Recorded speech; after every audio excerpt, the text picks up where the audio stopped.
Alors, bienvenue à la station régionale de recherche d'Ogisozi, à l'unité de recherche sur la pomme de terre. Ici, nous sommes à l'unité de recherche sur la pomme de terre, communément appelée l'OCIP. L'OCIP qui est le Centre international de la pomme de terre, qui est notre partenaire privilégié depuis longtemps.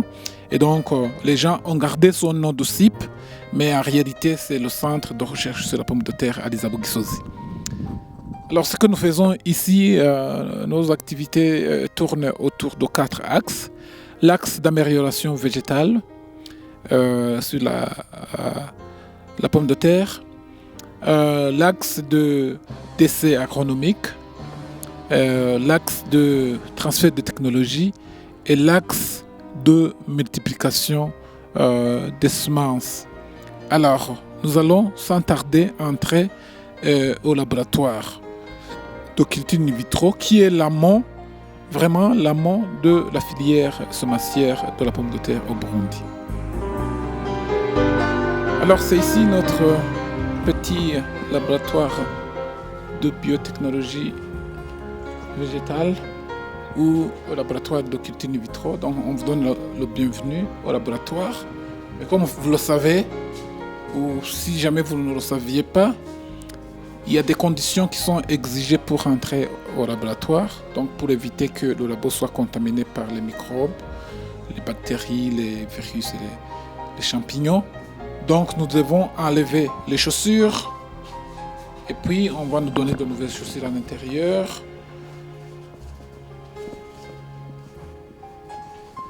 Et donc nous allons nous décontaminer.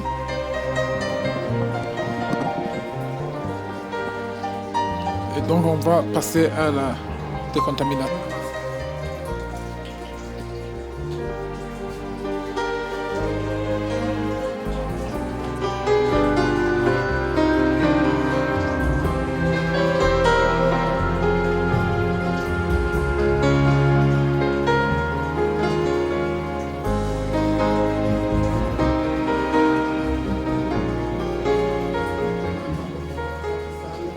Notre labo donc, fut installé en 1987 justement pour travailler sur la pomme de terre avec 4 salles.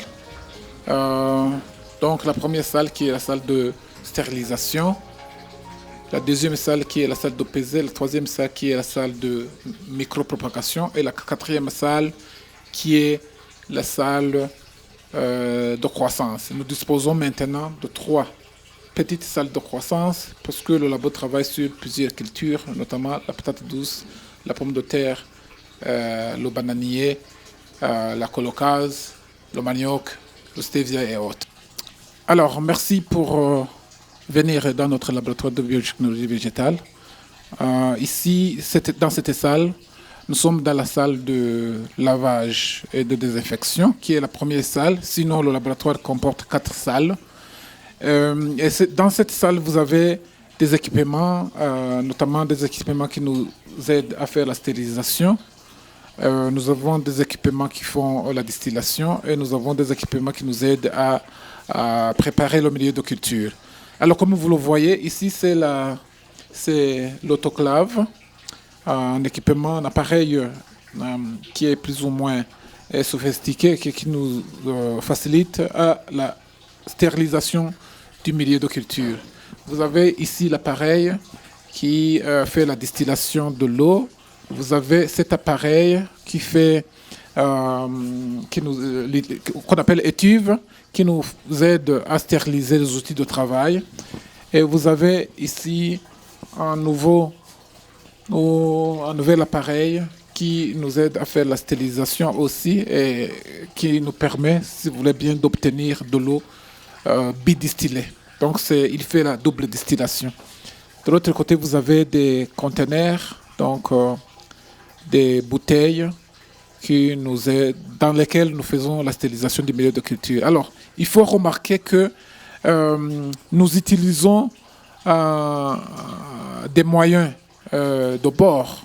Donc, au lieu d'importer les conteneurs en Europe, nous avons jugé bon d'utiliser, de faire le recyclage des bouteilles de mayonnaise. Alors, à présent, nous allons entrer dans la deuxième salle qui est la salle de pesée. Mais avant d'entrer dans la salle, ici, vous avez des minuteries, en fait, nous vont permettre de couper la lumière en temps voulu parce que nous avons 16 heures de lumière et 8 heures d'obscurité. Et donc, on n'a pas un sentinelle qui vient chaque fois couper. Vous avez les minuteries qui font ce job. Alors, nous entrons dans la deuxième salle. Dans la deuxième salle, vous avez les équipements tels que la balance électronique qui est sensible. Vous avez le pH mètre qui nous aide bien sûr à mesurer le pH de la solution. Et dans cette salle, nous avons, si vous voulez bien, des frigos dans lesquels nous conservons les milieux de culture. Alors, autrefois, on préparait les milieux de stock qui sont composés de ces produits que vous voyez ici. Mais aujourd'hui, nous avons le milieu qui est tout fait, qu'on appelle le milieu Mirachik and Cook, qui comprend, si vous voulez bien, les éléments, les macro-éléments, les oligo-éléments, les vitamines, et on ajoute que du sucre et de l'agar-agar pour faire un milieu solide. Alors maintenant, je vais vous faire donc visiter la troisième salle qui est la salle de micropropagation. Donc vous fermez là-bas. Alors,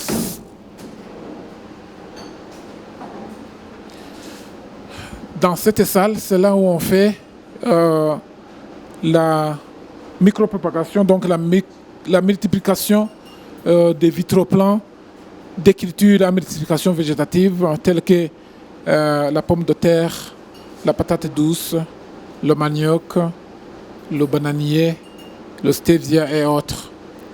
Alors, nous travaillons dans des conditions aseptiques. Et pour avoir ces conditions aseptiques, nous avons les équipements ici, les hautes affûts laminaires, qui sont en fait des équipements qui nous permettent de ne pas avoir des infections microbiennes, bactériennes et fongiques. Et justement, c'est pourquoi vous voyez les gens qui travaillent dans cette salle sont équipés des masques. En fait, ces masques, toujours, c'est pour éviter des contaminations dont j'ai cité tout à l'heure. Ici, ils travaillent sur plusieurs cultures dont j'ai cité précédemment. Mais vous voyez, c'est un laboratoire qui est très exigu. C'est pourquoi nous avons imaginé comment est-ce qu'on peut agrandir le laboratoire en attendant la construction du nouveau laboratoire.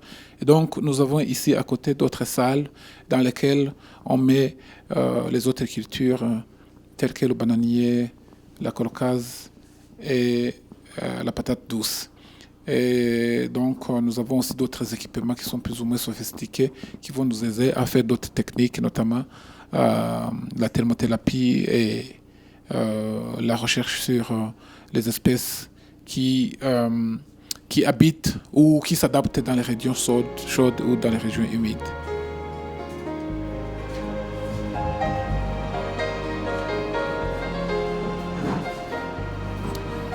Alors, ici aussi, c'est la même chose. C'est vrai que nous avons des hôtes à feuilles laminaires, mais cette fois-ci, c'est un hôte qui est plus ou moins actualisé, avec des vitres qui se baissent. Vous voyez, ça peut monter, et donc ça peut aussi descendre. Alors, on peut éteindre la lumière, donc c'est une machine qui est quand même actualisée. Et donc les gens qui travaillent ici aussi font le même travail que dans l'autre salle de micropropagation. Donc comme Madame Victoire a démontré tout à l'heure pour la patate douce, elle est en train de travailler sur le manioc. C'est la même technique. Elle coupe les nœuds, et puis les entre-nœuds, elle les rejette. Et maintenant, elle repique les nœuds. Donc c'est la même technique pour la pomme de terre et pour la patate douce et pour le manioc.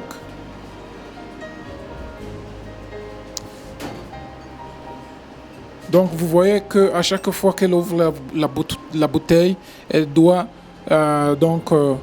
stériliser la bouteille autour de la flamme. Donc c'est l'équivalent aussi du bec Bunsen.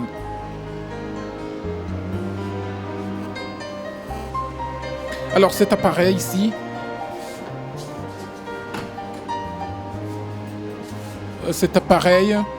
c'est une chambre de croissance. C'est un nouvel appareil qui a été acheté par le projet Manioc. C'est un appareil qui, on appelle ça growth room en anglais, ou chambre de croissance.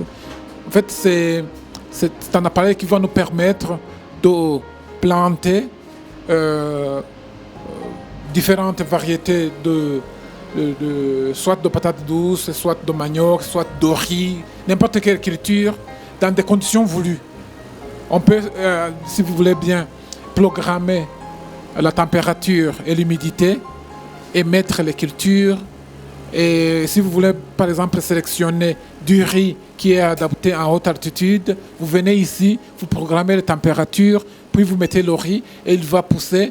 Et vous allez juger si la variété s'adapte en basse altitude, en haute altitude ou en moyenne altitude, en fonction de ta température et de l'humidité relative. Monsieur Emmanuel, tu peux nous faire la démonstration comment est-ce que cet appareil fonctionne, justement pour montrer comment est-ce qu'on va programmer la température et l'humidité relative et la lumière. Alors, pour programmer la température, il faut cliquer ici, puis ici, puis ici. Alors, donc toute l'activité quand même, toutes les activités ne sont pas déjà quand même de la même température. Donc, par exemple, pour le manioc, il faut quand même composer sa température. Alors, on peut quand même mettre sur 20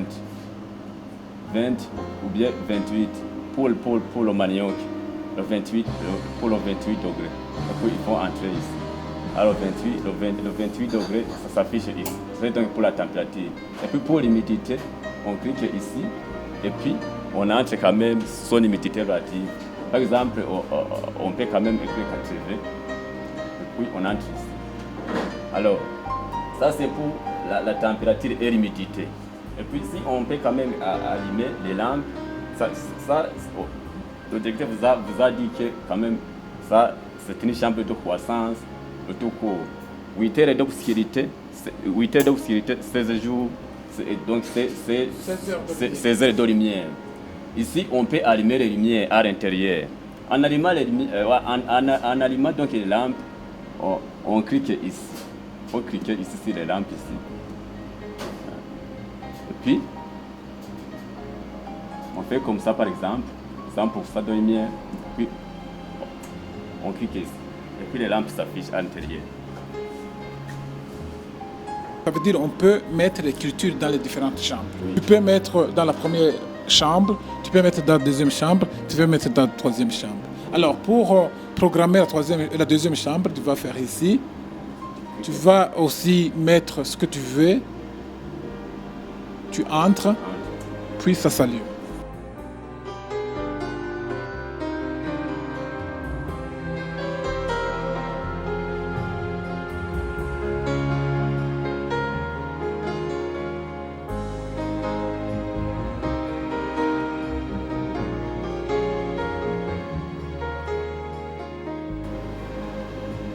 Et puis vous fermez. Tu as mis tes cultures. Donc tu as supposé par exemple la région naturelle de Bujumbura ou d'Olimbo. Tu connais la température, tu connais l'humidité d'Olimbo. Tu viens ici, tu mets les conditions et tu mets tes cultures. Et tu sauras que la variété s'adapte à Bujumbura ou elle s'adapte à Ngozi ou s'adapte à Gitega en fonction de la zone agroécologique ou en fonction des conditions climatiques qui prévaut dans cette région. Alors ici, c'est la dernière chambre, la chambre de croissance pour les autres cultures. Vous savez, on vous a expliqué que les conditions de la pomme de terre ne sont pas les mêmes conditions de la patate douce, du bananier et autres. Donc ici, c'est une chambre de croissance pour ces autres cultures.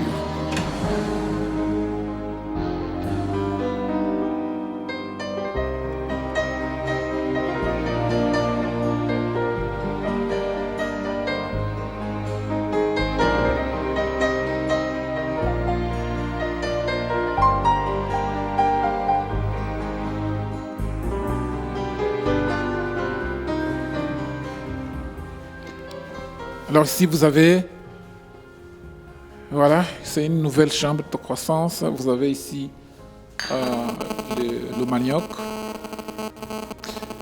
Alors, ici, vous avez le bananier, l'initiation du bananier. Tout ça là, c'est du bananier. Alors, tout ça, c'est le bananier.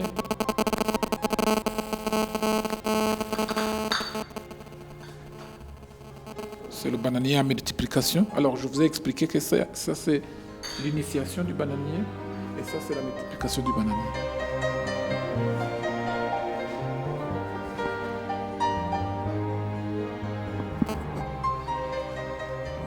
Ça, ici, vous avez la colocase. Vous savez, la colocase, hein, c'est une culture qui était en voie de disparition grâce aux maladies. Et le laboratoire d'ici, quand même, a pris l'initiative de multiplier les colocases, de remultiplier les colocases et de mettre ça in vitro. Et voilà, ça, ce sont des vitroplans de colocases que nous sommes en train de multiplier ici. Et tout ce que vous voyez ici, c'est la colocase. Tout ce que vous voyez ici, c'est le manioc. Tout ça, c'est le manioc. Tout ça, c'est le manioc. Alors, en fonction, bien sûr, de la thématique de recherche, nous multiplions le matériel de départ. Alors, vous savez très bien que le manioc a un problème de mosaïque du manioc et de strile brune du manioc. Alors, toutes les recherches qui sont concentrées sur les deux maladies. Et pour la colocase avait été attaquée par les pourtiers racinaires de colocase. Et voilà, nous venons de faire l'initiation de la colocase. Nous avons bien sûr travaillé avec des chercheurs qui travaillent sur la colocase et nous venons bien sûr de réintroduire la colocase au laboratoire. Et voilà, nous sommes en train de vouloir multiplier les vitroplans de colocase. Tout ce que donc vous voyez ici, ce sont des colocases qui sont en multiplication et ça donne très bien, ça marche très bien, ça fonctionne très bien. Et vous voyez des rejets de colocases qui sont là. Et d'ici peu, nous allons faire sortir les vitroplans. Donc, nous allons sévrer les vitroplans au Mosso et dans d'autres régions où la colocase s'adapte. Comme vous venez de visiter le labo, c'est un labo qui date de longtemps. C'est vrai qu'il est un peu vieux, mais qui fonctionne très bien. Un laboratoire qui dispose des équipements très bien équipés. Aussi du personnel. Mais le labo travaille sur plusieurs cultures. Vous avez vu que les espaces quand même ne sont pas assez vastes. Nous avons tenté de faire l'agrandissement en créant de petites chambres de croissance et d'autres chambres de multiplication.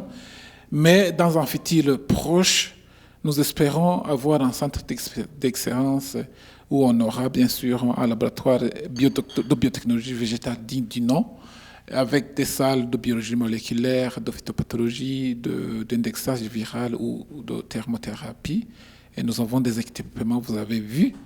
Et on espère bien sûr avoir des partenaires qui sont fiables, notamment le gouvernement du Burundi qui va bien sûr continuer à nous soutenir, et d'autres bailleurs bien sûr qui peuvent venir soutenir.